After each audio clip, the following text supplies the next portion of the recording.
Plusieurs enjeux importants ont ponctué la toute dernière séance du Conseil des maires de la MRC du Rocher-Percé.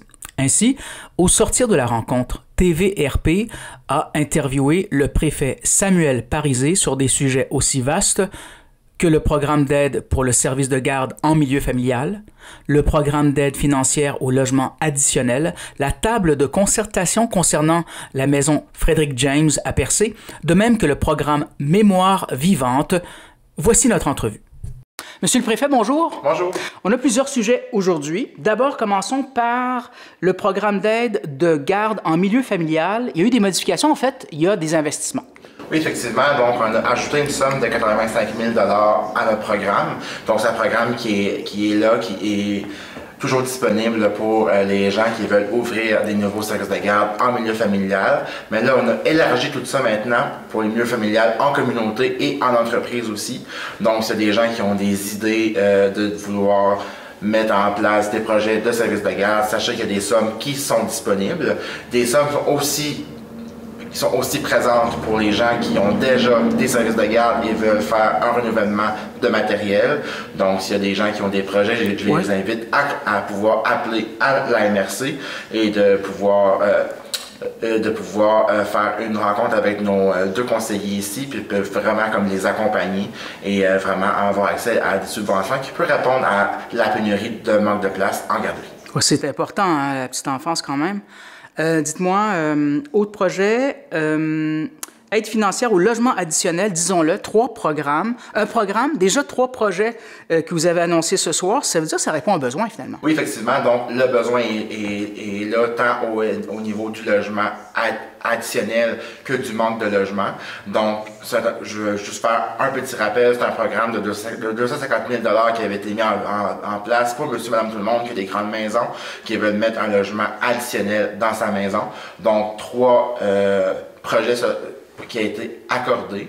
Donc, ce programme-là est toujours en continu. Donc, si jamais vous avez des questions, vous pouvez appeler Mme Suzanne Bacon à la MRC pour vous accompagner et répondre à vos questions. Logement additionnel, ça voulait dire quoi, en fait, en vos mots? Donc, c'est ajouter un logement dans sa maison actuelle. Donc, une grande maison, une personne qui habite seule, le sous-sol n'est pas habité. Donc, on fait un autre logement dans une maison déjà existante. Parfait. Table de concertation concernant la maison Frédéric James, cette belle maison dans laquelle Québec a mis 25 millions de dollars. Mais il y a des organismes qui sont mis ensemble pour demander à Québec qu'est-ce qu'on fait avec ça. C'est bien cela? Oui, effectivement. Donc, le milieu culturel s'est pris en main. Donc, avec tous les délais d'attente qu'on a actuellement avec la Villa, il est question de se poser des questions, de savoir qu'est-ce qui va arriver de ce projet-là. Donc, le milieu a pris l'initiative de mettre en place une table de concertation pour voir quel avenir va être réservé à la Villa. Donc, comme vous venez de le dire, c'est près de 25 millions qui a été investi. C'est beaucoup d'argent. Donc, il y a eu l'abandon des espaces bleus avec le gouvernement du Québec. Donc, maintenant, on veut savoir, on s'est pris en main, on a proposé quelque chose. Donc, la balle est maintenant dans le camp du gouvernement. On veut savoir qu'est-ce qui arrive avec la Villa.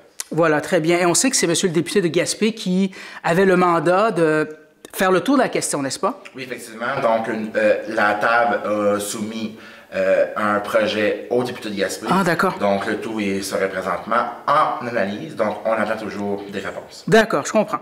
Il y a une journée des aînés bientôt. Oui. C'est en fait pourquoi? En fait, c'est le salon des aînés de la MRC du Rocher-Percé. Oui. On a une population de plus en plus vieillissante, donc on veut lui faire connaître les services qui sont disponibles. Oui. Donc, il va y avoir des conférenciers, il va y avoir des partenaires qui vont être sur place. Donc, c'est le 17 octobre de 10h à 18h. Donc, c'est vraiment tous les services qui sont disponibles, tant au niveau du loisir, du sport, au niveau de l'alimentaire aussi, les services de santé, comment éviter les fraudes. Donc, tous les services sont destinés aux personnes âgées qui vont être toutes regroupées à la base plein air de Bellefeuille pour cette journée-là. Je serai présent, je vais animer l'ensemble de toutes les conférences et ça va se terminer avec une danse en ligne aussi. Donc, si les gens veulent venir venir pour s'informer, avoir du plaisir, tout est gratuit.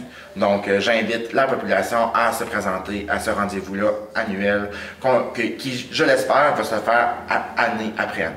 Dernier sujet, Monsieur le Préfet, concernant Mémoire vivante, un beau projet financé par la MRC Rocher-Percé qui touche les arts, le patrimoine. On encourage les gens à s'inscrire? Oui, effectivement. Donc, s'il y a des gens qui ont des projets qui leur tiennent à cœur, qui désirent le faire reconnaître, donc il est toujours temps de pouvoir s'inscrire donc pour le projet Mémoire vivante.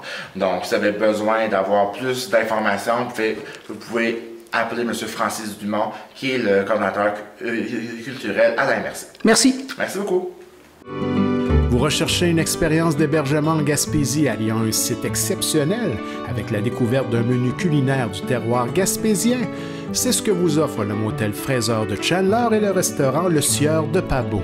Utilisez notre borne automatisée lors de votre séjour, réservez une table, découvrez notre menu ou commandez votre repas directement sur notre site web. Pour un séjour inoubliable, le motel Fraiseur, un incontournable en Gaspésie.